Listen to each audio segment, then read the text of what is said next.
कहते हैं श्मशान सिर्फ मरे हुए लोगों का घर होता है, लेकिन क्या हो अगर वहां भटकती आत्माएं अपनी अधूरी कहानियां सुनाने आएं? क्या हो अगर हर चिता की राख में छुपा हो कोई राज जो आपकी जिंदगी को हमेशा के लिए बदल दे? इस कहानी की शुरुआत होती है एक माँ और बेटी से जो श्मशान में फंसी हैं, न जाने कितने सवालों और डरावनी सच्चाइयों के साथ। हर कदम पर एक नया रहस्य, हर पल में मौत का साया। लेकिन सबसे बड़ा सवाल ये है, क्यों कोई भूत हर रात अपनी चीखों से श्मशान की खामोशी को चीर देता है? और ये खौफनाक खेल आखिर कब और कैसे खत्म होगा? आपके दिल की धड़कनों को तेज कर देने वाली एक ऐसी कहानी जो डर, रहस्य और इंसानी पापों का सामना करने की हिम्मत मांगती है। तो चलिए पर्दा हटाते हैं उस सच्चाई से जो आपको अंदर तक हिलाकर रख देगी। यह है श्मशान का अंधा भूत और उसके खौफनाक रहस्य। नमस्कार दोस्तों, स्वागत है आपको हमारा ये YouTube चैनल पर। दोस्तों, बरसात की काली रात थी। गांव के श्मशान घाट के पास एक टूटी हुई झोपड़ी में राधा अपनी 3 साल की बेटी कावेरी को सीने से लगाए बैठी थी।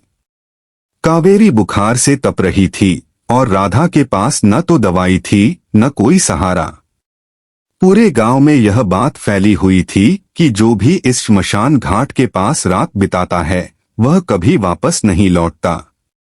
लेकिन राधा के पास कोई और चारा नहीं था। उसकी बेबस आंखों से आंसू बह रहे थे। उसने आसमान की ओर देखा और टूटी आवाज में प्रार्थना की, भगवान मेरी बेटी को बचा लो, चाहे मेरी जान ले लो।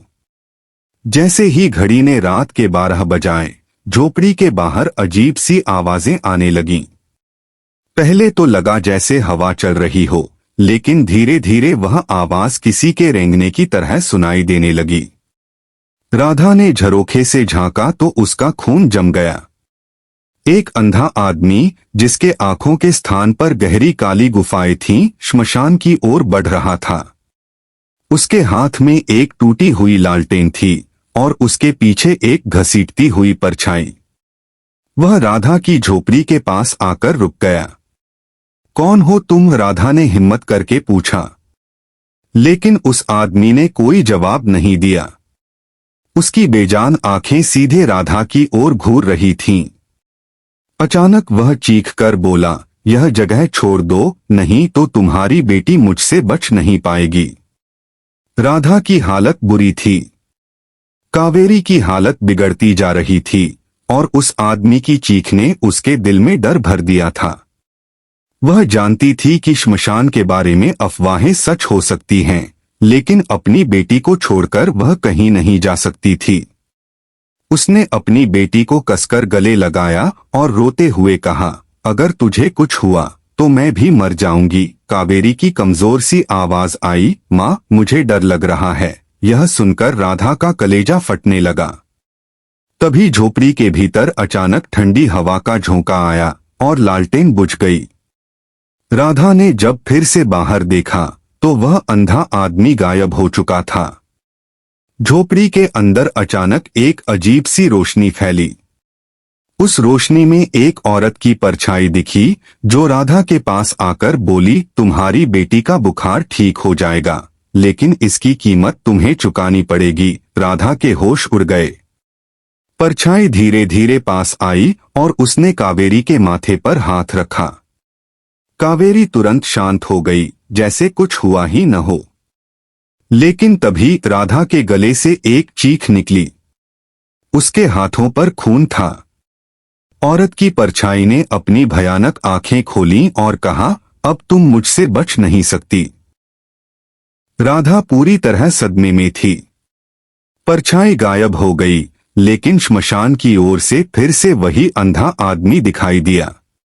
इस बार उसके हाथ में एक पुरानी चिट्ठी थी।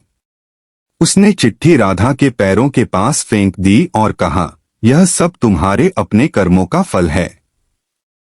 अगर तुम सच जानना चाहती हो तो इस चिट्ठी को पढ़ो। राधा कांपते हुए चिट्ठी को उठाने लगी, लेकिन तभी एक जोरदार चीख के साथ श्मशान में आग की लपटें उठने लगीं। राधा कांपते हुए चिट्ठी को देख रही थी। कावेरी उसके सीने से लिपटी हुई थी और मासूमियत से पूछ रही थी, माँ, हम घर कब चलेंगे? राधा की आंखों से आंसू बह निकले। उसने कावेरी के माथे पर हाथ फेरा और खुद से वादा किया कि किसी भी कीमत पर अपनी बेटी को इस खौफनाक जगह से बाहर ले जाएगी। लेकिन हर तरफ सन्नाटा था। सिर्फ दूर से आती श्मशान की भयानक आग की लपटें दिख रही थीं। राधा के पास न तो मदद थी और न ही कोई सहारा। वह सोचने लगी, क्या मैं सच में अपने पुराने कर्मों की सजा भुगत रही हूं? क्या मेरी बेटी का इस सब से कोई लेना देना है?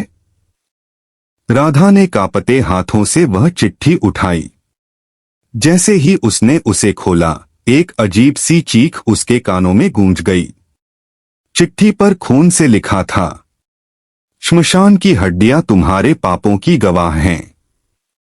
तुम्हें अब हर जवाब यहीं मिलेगा। भागने की कोशिश मत करना, वरना तुम्हारी बेटी को मैं हमेशा के लिए अपने साथ ले जाऊंगा। राधा के हाथ से चिट्ठी गिर गई। तभी झोपड़ी के दरवाजे पर एक जोरदार थपथपाहट हुई। राधा ने जैसे ही दरवाजा खोला, वही अंधा आदमी खड़ा था। लेकिन इस बार उसकी आवाज गूंज रही थी, तुमने जो छिपाया है वह इस श्मशान में दफन है। सच का सामना करो, वरना यह आग तुम्हें और तुम्हारी बेटी को निगल जाएगी। राधा के कदमों तले जमीन खिसक गई।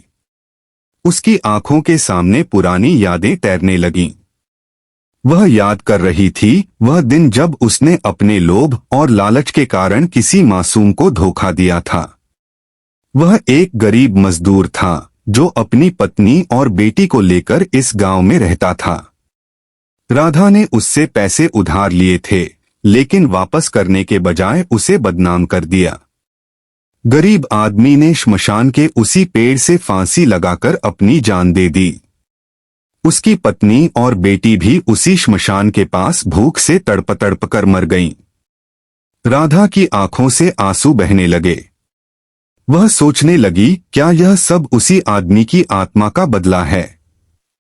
क्या मेरी बेटी उसकी बेटी की मौत का खामियाजा भुगत रही है? तभी अचानक श्मशान की ओर से एक जोरदार आवाज आई। ऐसा लगा जैसे किसी ने आग के बीच से चीखते हुए पुकारा हो। राधा ने झोपड़ी के बाहर देखा तो वही अंधा आदमी जमीन पर घुटनों के बल बैठा था। उसके चारों ओर हड्डियों का ढेर था। राधा ने डरते हुए उसकी ओर कदम बढ़ाए। उसने पास जाकर देखा तो वह आदमी रो रहा था। उसकी आंखें बेजान थीं, लेकिन वह अपनी टूटी हुई उंगलियों से एक जगह जमीन खोद रहा था। यह देखो, तुम्हारे पाप यहीं दफन हैं, उसने चिल्लाते हुए कहा। राधा ने जैसे ही उस जगह की मिट्टी हटाई, वहां से एक छोटी सी गुड़िया निकली। उस गुड़िया पर खून के धब्बे थे। राधा की आंखों के सामने अंधेरा छा गया। यह वही गुड़िया थी जो उस मजदूर की बेटी की थी। राधा ने गुड़िया को उठाया और रोते हुए पूछा, यह सब कैसे हो सकता है?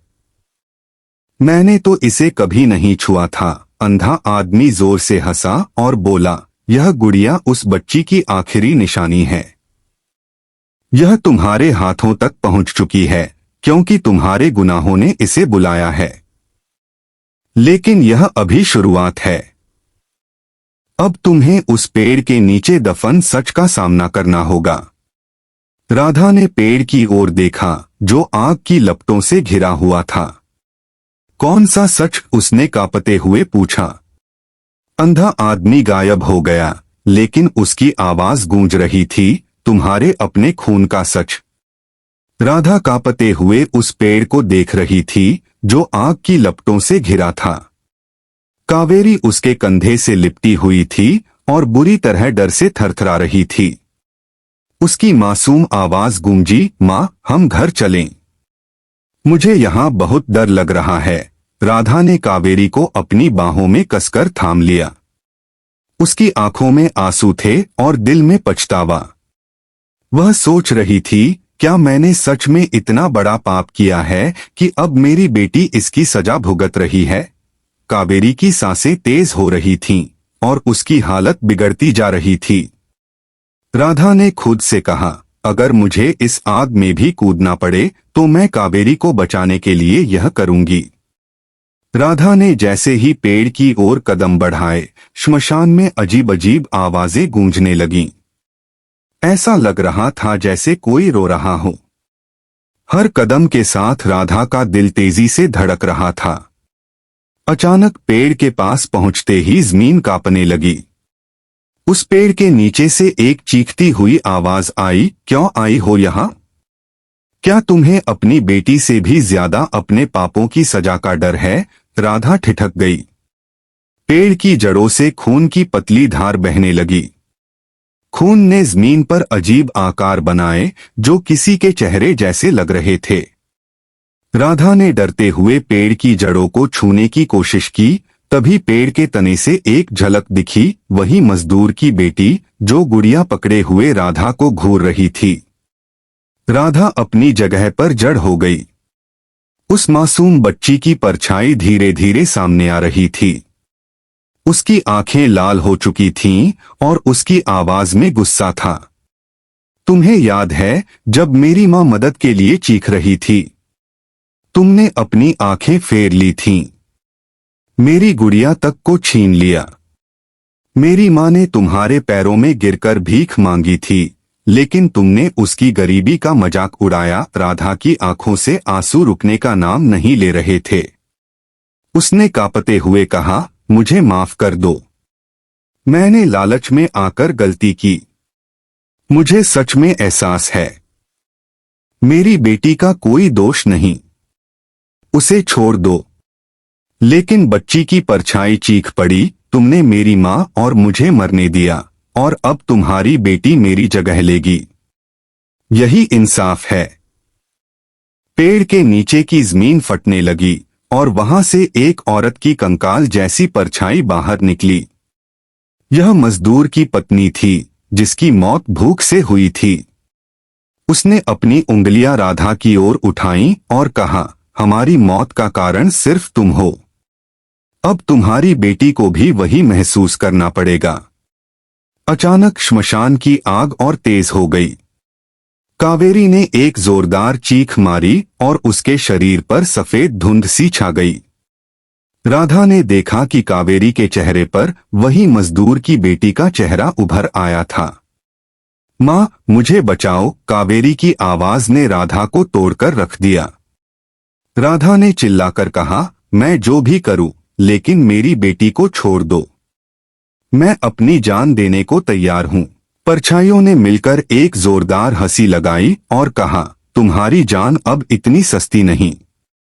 तुम्हें वह सच देखना होगा जो तुम्हारे पापों के कारण दफन हुआ है। पेड़ के नीचे से एक पुरानी लोहे की संदूक बाहर आई।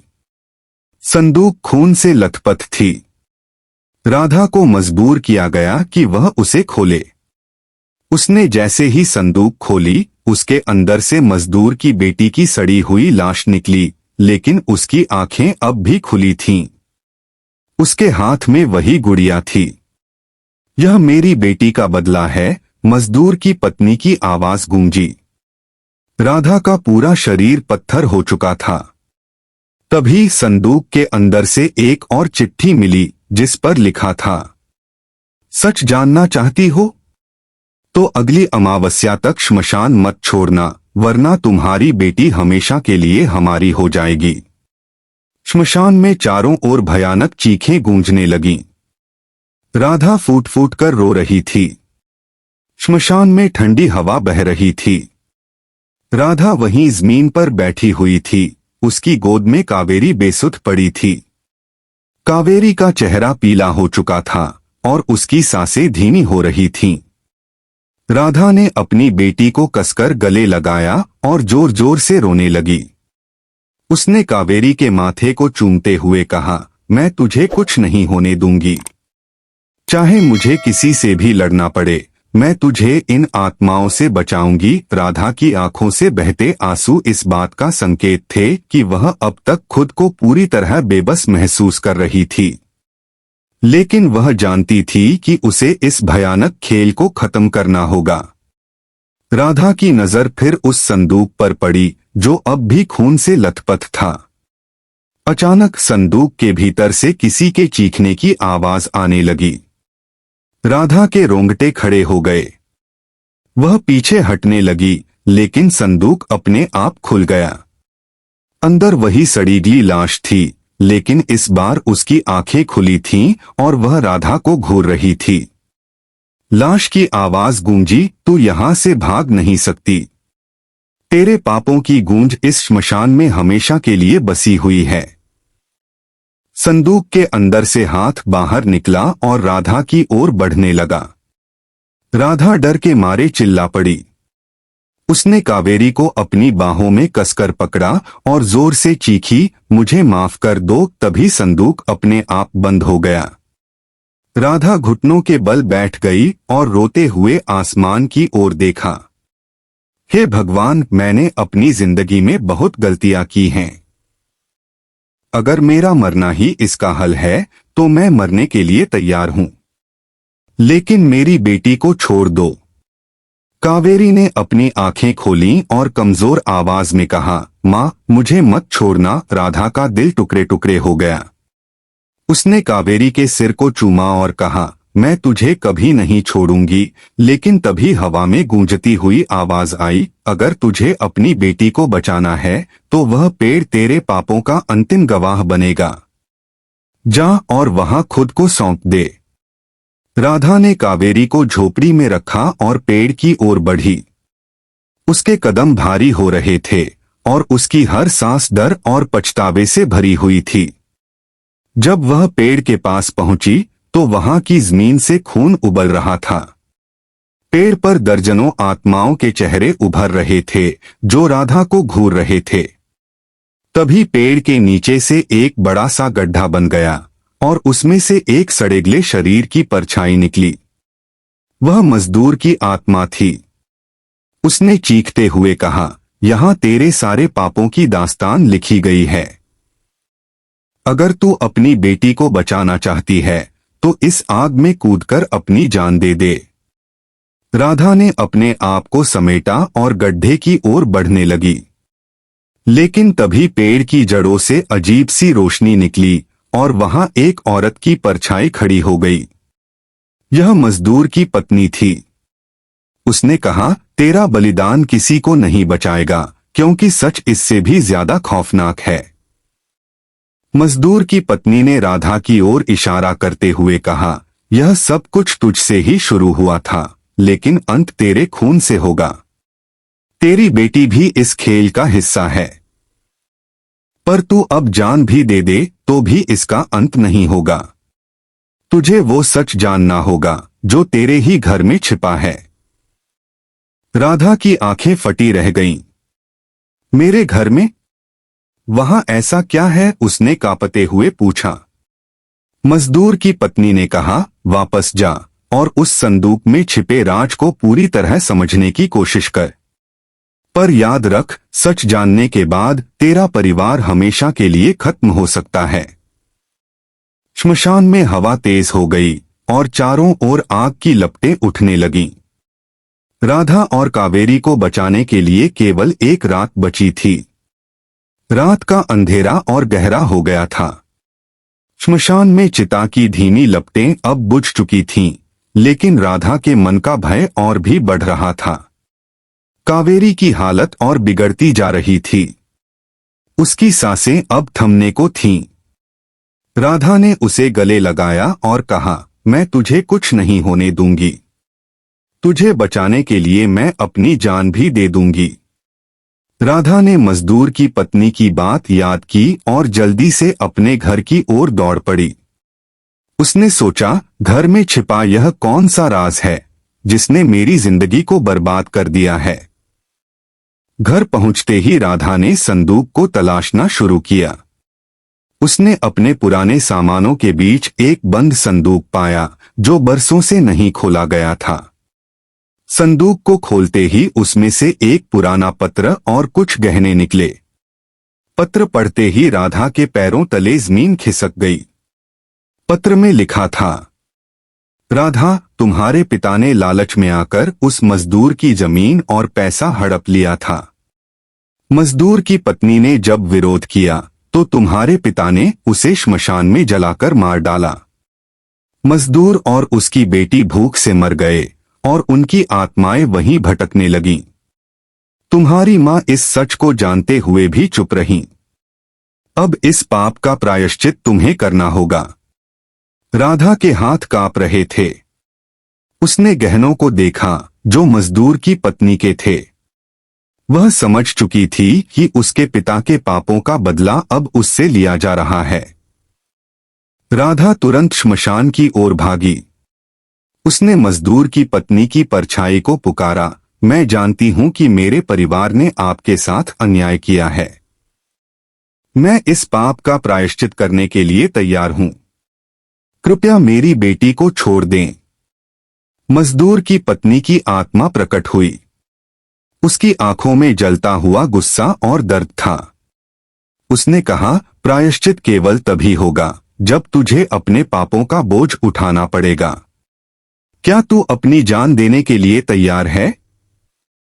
राधा ने बिना झिझक कहा, हाँ, मैं तैयार हूं। उसने अपनी हथेली से खून निकालकर मजदूर की बेटी की गुड़िया पर रख दिया और कहा, यह मेरा वचन है। मेरी जान ले लो, लेकिन मेरी बेटी को छोड़ दो। जैसे ही राधा ने यह कहा, श्मशान की आग अचानक शांत हो गई। मजदूर की बेटी की आत्मा प्रकट हुई। उसकी लाल आंखों में आंसू थे। उसने धीरे से कहा, मां, अब बदला पूरा हो गया। हमने माफी पाली है। मजदूर और उसकी पत्नी की आत्माएं भी प्रकट हुईं। मजदूर ने कहा, तेरी सच्चाई और बलिदान ने हमें मुक्त कर दिया है। अब हम इस श्मशान को छोड़कर जा रहे हैं। तुझे और तेरी बेटी को आशीर्वाद है। अचानक श्मशान के पेड़ से अजीब सी रोशनी निकली और सारी आत्माएं उसमें समा गईं। कावेरी की हालत चमत्कारिक रूप से ठीक हो गई। राधा ने उसे गले लगाया और रोते हुए कहा, अब सब ठीक हो गया बेटा। राधा ने अपने पापों का प्रायश्चित किया और उस मजदूर के परिवार की याद में श्मशान में एक मंदिर बनवाया। उसने अपनी बाकी जिंदगी लोगों की मदद करने और गरीबों की सेवा में बिताने का निर्णय लिया। इस कहानी ने यह संदेश दिया, पाप चाहे कितना भी पुराना क्यों न हो, उसका फल जरूर मिलता है। लेकिन सच्चे प्रायश्चित और सेवा से हम अपने पापों का प्रायश्चित कर सकते हैं। इंसान को कभी भी किसी का हक छीनने का हक नहीं है। हर कर्म का हिसाब इस जिंदगी में जरूर होता है।